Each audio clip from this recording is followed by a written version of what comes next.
Good morning, beautiful Dakinis. This is MP, the Luxury Spiritual.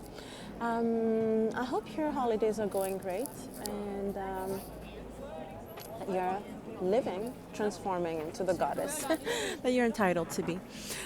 Today is a beautiful, beautiful day. Don't mind my nail. If you saw my last video, which is the video where I show you my full morning ritual, which I posted here a couple of days ago. You will see, bonjour. You will see that I broke my nail making potions.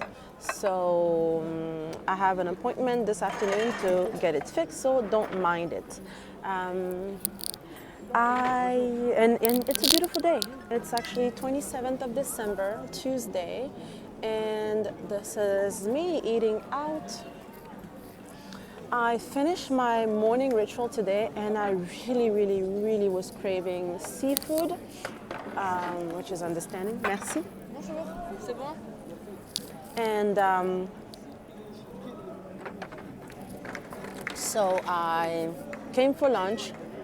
Actually, I didn't come for lunch first. I went to a couple of antique shops because I was looking for specific items for a client of mine who wants to get married, who wants to manifest marriage. So it's not just going to be for her the Venus box and the one-on-one healing that I provide. I actually went to her place. Bear with me, this is not the topic of the video. But it's kind of related, you know, since you saw the title, Femininity, it ties to it, the notion of sacred feminine and embodying the goddess as a woman, which is what I'm all about. So I went to her place. First of all, I saw that the whole energy, you know, just from a feng shui perspective, and I'm not even a feng shui expert, but just from the feng shui aspect of it, it was all jacked up. The whole place was just not good. She had all types of pictures of herself and of other women, like alone, beautiful women on like big paintings, posters and photos of herself. It just screamed single woman, beautiful single woman, and woman who doesn't get proposed to. And it's so easy to get a proposal, I mean, from a guy.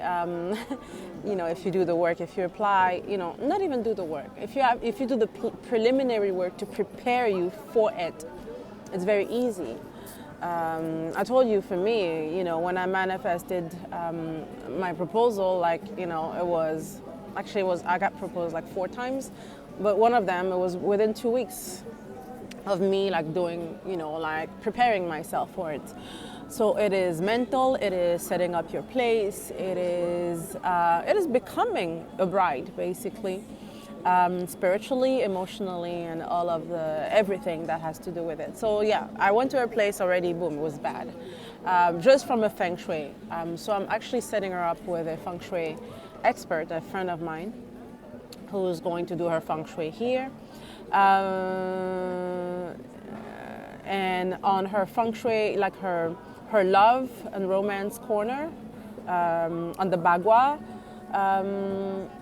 it was just all wrong, the wrong colors. There was a lot of stones, a lot of green, and a lot of like everything, like, you know, she had like a lot of stuff like in 3 or in 1, which showed either that there's third party or, you know, stuff like that.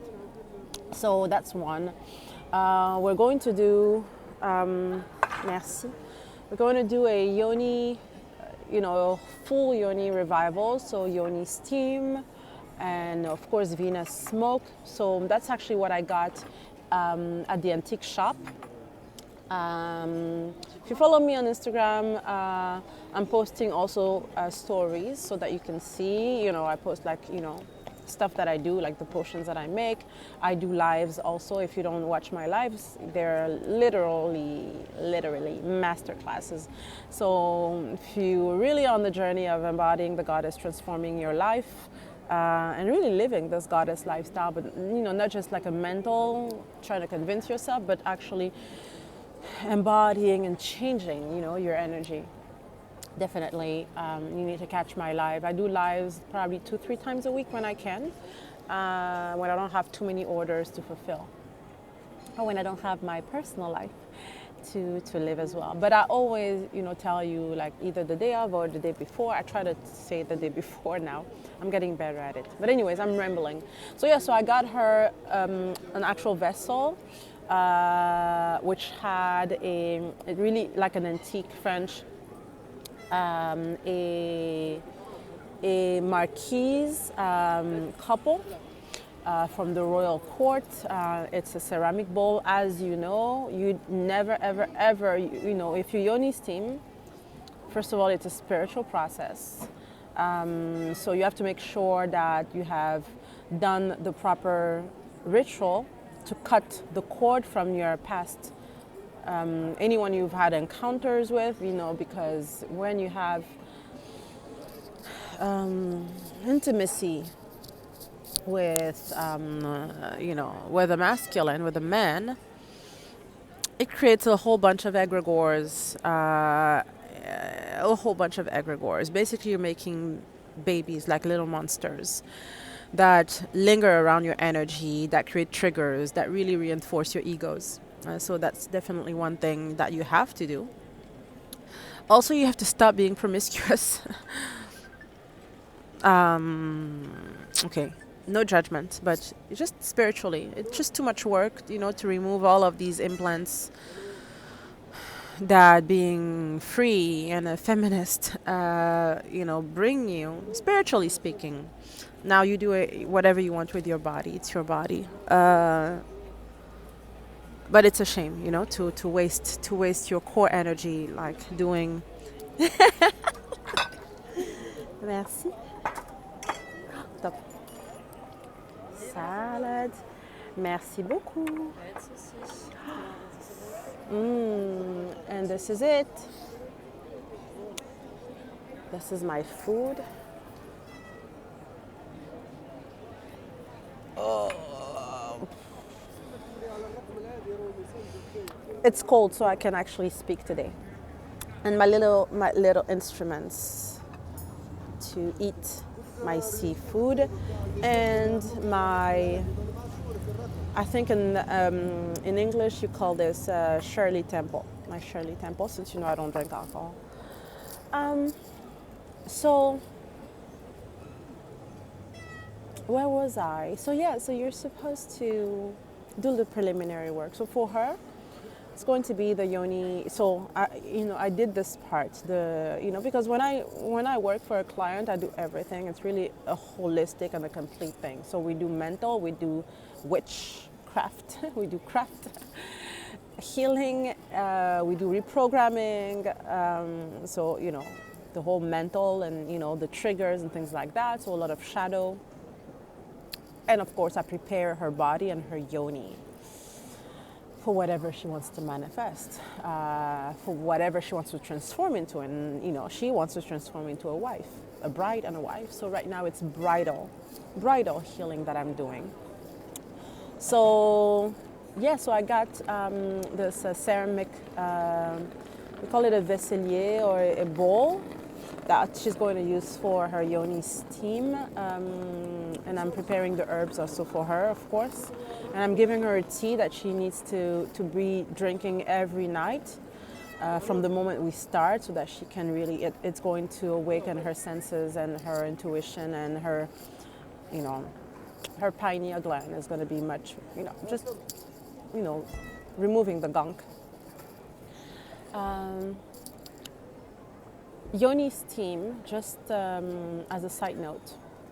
Of course, you know this. You never yoni steam. If you're a daikini of mine, I hope so.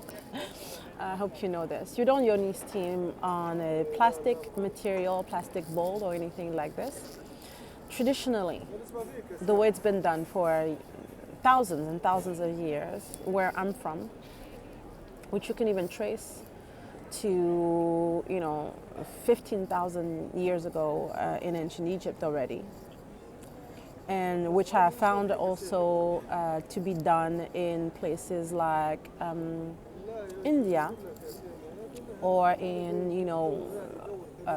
autochthonous indigenous tribes, native tribes of the Amazonia or the North America. So we share that. I don't know about Aborigines, but I'm assuming it's going to be kind of the same. You yoni steam periodically, so usually around, if you really take care of your yoni, if you take care of your femininity, of your sacred feminine, you only have to do a yoni steam once every new season, so about 3-4 times a year. And for us, it's an all-day thing, which I know people living in modern spaces, it's going to be kind of difficult to do. But make it a ritual. It's important. We use basins or big bowls, which have to be. Remember, it's the yoni, the Muladhara chakra, the root chakra, and then the sacral chakra. It's going to be, first of all, a natural material. Always. No plastic. You don't put plastic, which carries all of the toxins, all of the stuff, the chemicals that they put in plastic, and when you go in a steam, it's going to go inside of your yoni. You're doing a spiritual thing, please don't do that. Don't do that. You're using either clay, root, so clay, earth. Ceramic, you say ceramic? Also is a type of clay, very refined, sophisticated type of clay. Wood, also. Roots, once again, wood, tree. No, I mean, you can use glass. Glass is acceptable. No plastic. Also, when we yoni steam, a lot of women, and I've done it a few times, you have to really, some women put it on their toilet bowls. It's not optimal. You really have to cleanse, like triple, like first of all with like chemicals, but then you have to, to do like maybe 2-3 times pure white vinegar, and some type of holy water, the one that you make, or maybe source water, or maybe Florida water. Make sure your Florida water is not Chinese. Also, it's like an actual organic Florida water, because same thing. Why would you put chemicals? So first of all, but even when you do it on the toilet seat, it's not royal. It's not optimal. It's not connecting you to anything. It's connecting you to gunk, the stuff that goes underneath. So it's not optimal. Usually you have to do it on the floor. If you can in the garden, if you can do it outside, it has to be done outside. If you cannot, in your home, but on the floor, you put like blankets or whatever on the floor. And then you have to be over it. It's a very tantric, very Shakti, fierce, creative, wild Shakti exercise, meaning that you have to be over it. You can be on all fours, you can dance over it, move over it, to go with the steam that the yoni is created. It's over it. It's a kind of very animal type of exercise that you have to do. When you're on the toilet seat, you're pretty much there. I mean, of course, if you have to do it on the toilet seat, really be silent, meditate, or listen to mantras. Don't be on your phone, because that's not the point. The point is connecting you to your yoni. Maybe I'm gonna do like 2-part video, because now it's ridiculous. I'm now making like a yoni ritual video, just so basic. But anyways, maybe it's gonna help some people. Since we're entering 2023, maybe these are good reminder videos for anyone who doesn't know or is new. But anyways, on the toilet, it's not optimal. It is not optimal at all, especially because of the proximity with your yoni. You need to allow, see this bowl. like from the steam has to come from this level and your yoni be up here. So on the toilet seat, you only have this much space. So you burn yourself. It's not good. It's too close to your yoni. You're supposed to get the steam, not the heat, not the burn from it. So wrong. If you've been doing this, don't do it. Don't do it. Yoni steam is a pure Shakti ritual. And you have to cover yourself with tons of blankets. Nothing silky, nothing satiny, nothing just like cotton. No, you have to steam. For us, the actual word for it is sauna. The word that we use in my language is the equivalent of sauna. It's a sauna for your intimacy. So you have to really be covered, 2, 3, 4 blankets over you. If you're not doing this, you're not yoni steaming. You're just pretending. You're just doing something to make your mental feel good. You're not doing anything. If you haven't done like the cut the part, cut the lovers part, you're not doing it. Right. And then you have to seal with the Venus smoke. A regular, like basic doula should know that. Anyways, you yoni steam, you yoni smoke, period. Otherwise, this is just internet doula or someone who's learned from like, let me make this up. Which maybe they have good intentions, but you yoni steam, you yoni smoke, period. You're going to seal the inner walls of your yoni, and you have intent. The rituals that are used through the steam open, purify, and they allow that steam, it really takes, that energy really flows and is transmuted. Then the Venus smoke seals. So, anytime you go to do a ritual, you're going to see, even in churches and in temples, there's always a use of some type of incense. Yoni smoke, so Venus, for me, they told me to call it Venus smoke, but this is not anything that I invented. It's just my recipe. The formulation that I put with my potions is, they told me to call it Venus smoke. But yoni smoke is part of a regular yoni puja anyways.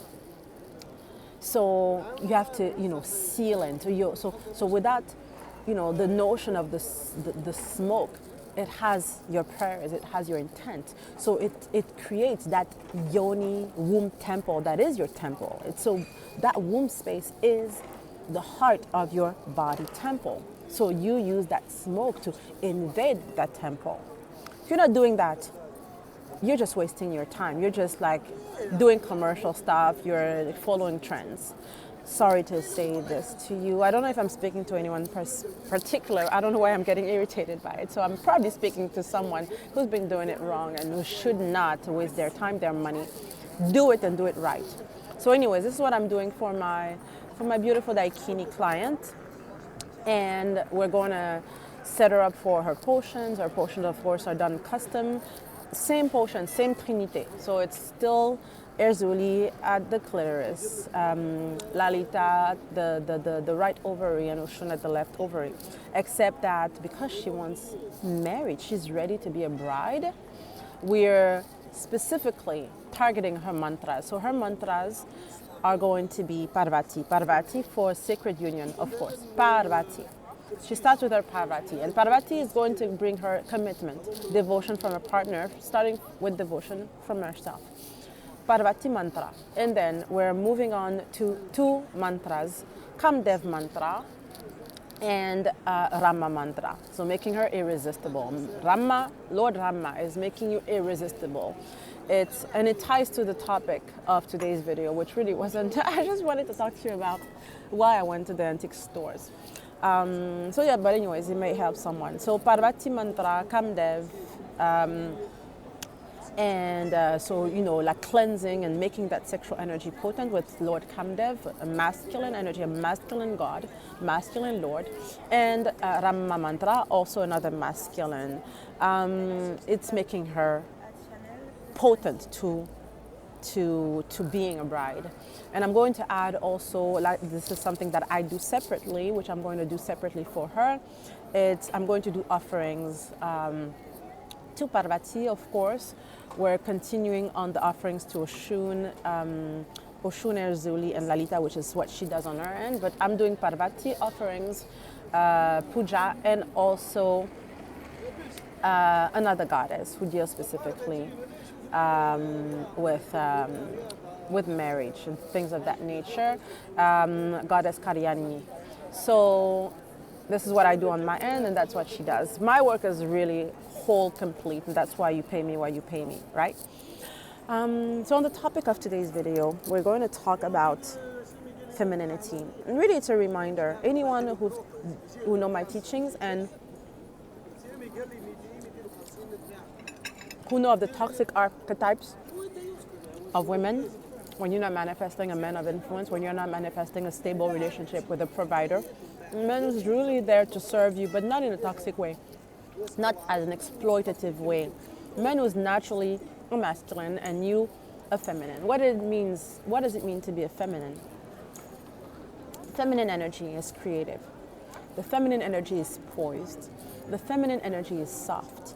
The feminine energy is amused, playful. The feminine energy is nourishing.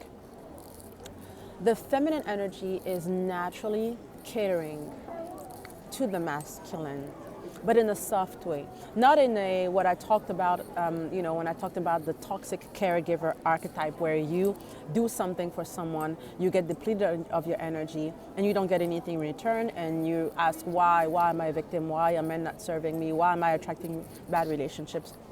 When in reality, you were a caregiver because of your own toxic traits that you didn't heal through the daily womb practice and the other practices that you have to do when you have to root yourself in safety and security. It's basic Muladhara, basic root chakra. So femininity is softness. Femininity is surrender.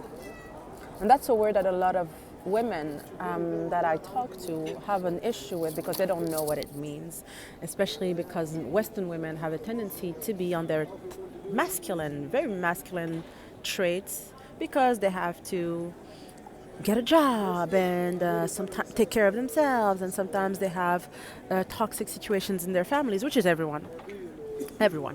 You don't have to be a Western woman to have that. But at least there's no imbalance when it comes to who is a masculine, who is a feminine, what are the roles, the actual roles of protection that the masculine brings, and the role of nourishment that the feminine brings. A man gives you a house and you make it a home, period. I didn't make the rules. This is innate spirituality. The nest is your womb. And it's womb physically and also symbolically and spiritually, because not all women are going to have children. Whatever karma they brought onto this life, maybe some of them chose not to, or some of them have not paid that karma, or they should if they want a child and they want to reverse that, because it's easily feasible. But for a woman who doesn't want, it is definitely a karma that she has signed a vow that on this life I'm not going to have children, but she still has a womb. A woman has a womb, period. A woman has a cave inside of her body where she's nesting creative energy and receiving the masculine force and bringing that sense of magic to his life, period. A woman has a womb. A woman is going to have breasts also, because these are actual antennas connecting to our heart chakras. As you know, we have masculine and feminine chakras. So our feminine, which is our sacral chakra, where our womb is located, is directly linked to our heart chakra, which has two jobs: to give love and receive love. Women who are triggered, who are still in their trauma and stuff like that, are going to close their heart. They're not going to believe in love. They're not going to believe that men are good, amazing, providers and all of that. They're going to safeguard because they carry on that trauma, which is all of the work that we do in the daily connecting with yourself and allowing the goddess to thrive in you, because a goddess is fearless. A goddess knows that she is only going to receive everything good for her, plus. So the reason why I wanted to remind my daikinis of what is femininity is because I feel like a lot of women are making a direct correlation between physical appearance and femininity. They think that because they're going to dress sexy, they're going to have their hair done perfectly, their makeup done perfectly, that they're feminine, which has nothing to do with it. First of all, the notion of having to put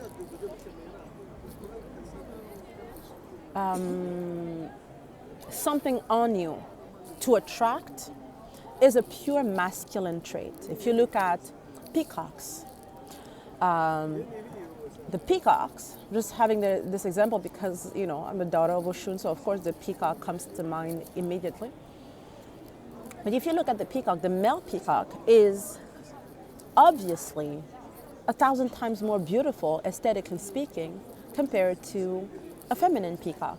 It is the male peacock's role to open his feathers, flamboyant, and to show off and to attract, to give reasons for the female peacock to be attracted to him.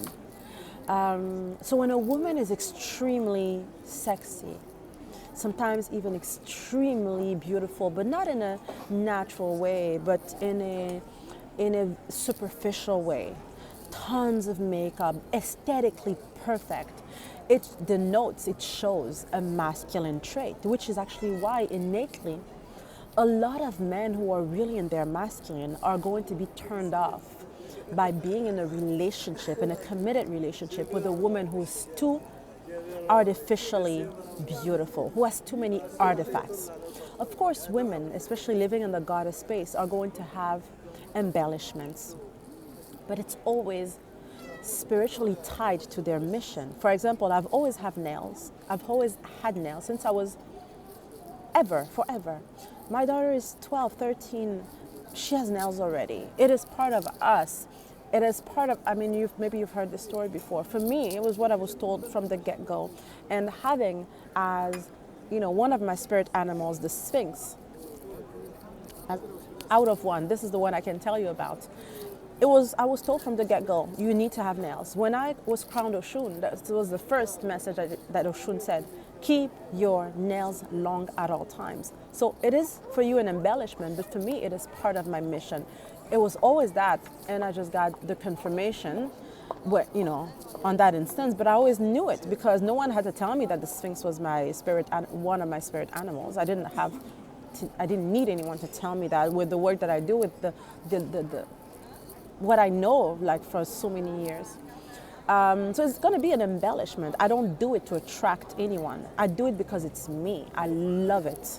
It is not part of any seduction or, you know, coming from a belief that if I don't do it, I'm not beautiful. You know, if you're with a man, anyways, they will tell you that for them, less is more. Less makeup, you know, is better for them. They don't want to, you know, to necessarily a man who is masculine. Not physically masculine. Again, don't acquaint physically masculine with muscular, whatever. No, a man who has spiritual, emotional, mental traits of being a protector, provider, a man who gives. And the woman, when she surrenders, she receives. Surrendering is, I give up expectations. I live in expectancy, so I don't need to project. I don't need to be triggered. I don't need to look for. I'm just in my goddess. And you don't do it mentally. It's really through spiritual rituals that you do it. It becomes innate because once the goddess takes a hold of you, it comes naturally because a goddess is like that naturally. A goddess doesn't need to be taught. A goddess doesn't need to be mentally trained to do that, program to do it. It is only your mental space that you need to remind, you know, because of the nature of what we do here. We have a physical body, period. So in this journey, when you do your daily rituals, she's probably thinking that the food isn't that good. Yeah, I'm gonna end the video here. It was long, and part of it was a lot of yoni stuff, but which is still part of the femininity, which is part of reminding you of do your rituals every day, connect daily. You put your potion, and then you go and enjoy life, enjoy the world as a goddess, and you attract as a goddess because you embody a goddess. A goddess cannot attract trauma. A goddess cannot attract people who want to exploit her because she is whole. She is one with divinity. She is a divine incarnation walking earth and blessing earth, period. There's someone who's been coughing their lungs out next to me. So I'm gonna have my food now. So this was just a reminder, be feminine. Love your life, enjoy your creativity, enjoy yourself. Don't search for things, really surrender to beauty. Don't pick and point and, pick yourself up for not being perfect because no one is marrying perfection. I'm using marriage, sorry, because I'm this client. But no one is in a relationship with the feminine just because she's sexy and she is not, and she's gonna speak like a man, and she's gonna have triggers like a man, she's gonna be defensive like a man, she's gonna bark like a man. Even a rooster around the little chicken women, female chicken, the rooster is the one who makes the noise. The rooster is the one who puts his feathers and who wants to, be attractive to the feminine goddesses. Just linger. They wait. The masculine is going to court them. They don't need to be perfect. They just need to feel good in their body, to love their experience, to love being a feminine goddess. So, to put your potion, to put lotion on you, to put oils, to put natural stuff on your hair, not too much makeup, just like beauty, so we can see your soul. A lot of women I see are so, they still have this Athena complex, Athena being so beautiful, but like a warrior goddess. Warrior goddesses, I'm sorry, historically, we're probably in same-sex relationships. Because you can't be with a man who is a warrior, who is a hunter, and both of you are hunting. No, someone has to be, unless they were with feminine men. Feminine men today are probably the equivalent of a trophy man. Or if they're not in a relationship, maybe a gigolo. A man who's not masculine who is very feminine in a very attractive, flamboyant way is going to be, it's going to have women taking care of him. Women not minding paying their bills because they're amazing in bed, because they spend so much time flexing their muscles and looking amazing, which they could and they should. A masculine man should take care of themselves just like a feminine woman should. In different ways, of course. But a masculine man should take care of himself and his muscles and whatever for him, for his stamina, his strength, not to attract. To attract, he's a provider. He attracts with words, not all men need to be aesthetically perfect Apollo-looking man, especially because Apollo had this big of a masculinity, a lingam. So anyways, I digress. I think you got the point. Do your rituals. To become feminine, you have to embody femininity. It's not anything that you're taught, and it's definitely has nothing to do with aesthetically being perfect or looking like a catalog or a model or whatever, or an influence. Well, I shouldn't say influencer.